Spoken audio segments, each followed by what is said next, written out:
que c'est Jésus que le Père a délégué. Et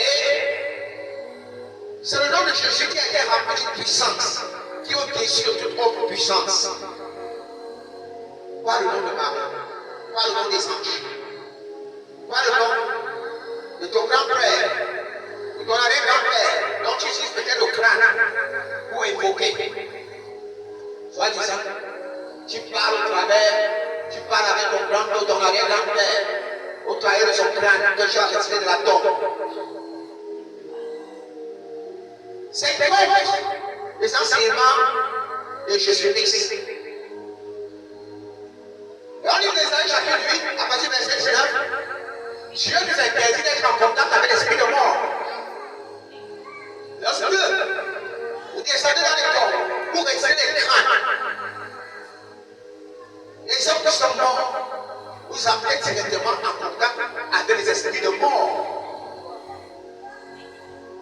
Car à ce moment-là, vous êtes en contradiction avec les enseignements de Dieu.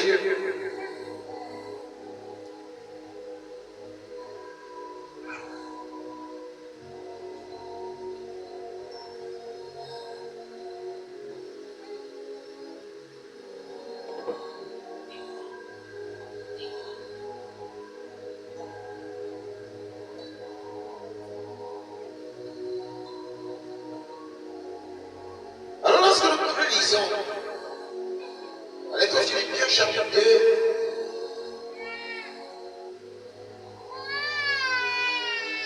à partir du verset 6. Voici le titre de la parole de Dieu, lequel, ça va être Jésus, lequel existait en forme de Dieu. Jésus existait en forme de Dieu, et Dieu le Fils, en forme de Dieu. N'a pas regardé comme une foi à arracher d'être égal avec Dieu. On parle là de Dieu le Père.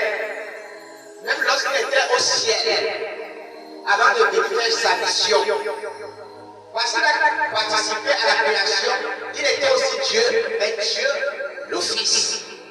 Pendant qu'il était là-bas au ciel, il ne s'est jamais dit qu'il est égal au Père. Nous continuons.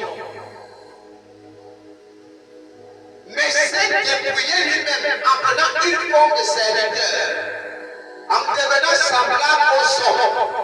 Il a accepté de porter le corps humain.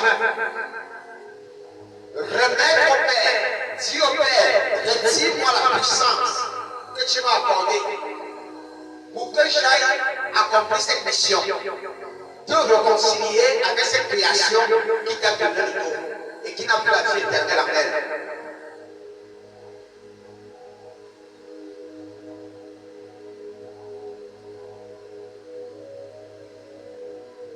Mais c'est dépouillé lui-même en prenant une forme de serviteur, en devenant semblable aux hommes, et ayant paru comme un simple homme. Dieu est devenu un homme, avec les sens, comme tout homme. Mais ne vivant pas par la chair, mais vivant par le Saint-Esprit. Il s'est humilié lui-même, se rendant obéissant jusqu'à la mort. La première mort ici, c'est la mort du corps. Même jusqu'à la mort de la croix. La mort de la croix ici, c'est lorsque sa mission est accomplie. Avec dit, il a vaincu maintenant la mort éternelle. C'est pourquoi aussi Dieu l'a souverainement élevé. Quand on parle de Dieu ici, il a souverainement élevé. On parle de Dieu le Père, qui n'a pas de commencement, qui n'a jamais été créé. Mais Jésus a un commencement. Il a été créé, première créature de Dieu. Et Dieu le Père. C'est pourquoi aussi Dieu l'a souverainement élevé et lui a donné le nom qui est au-dessus de tout nom.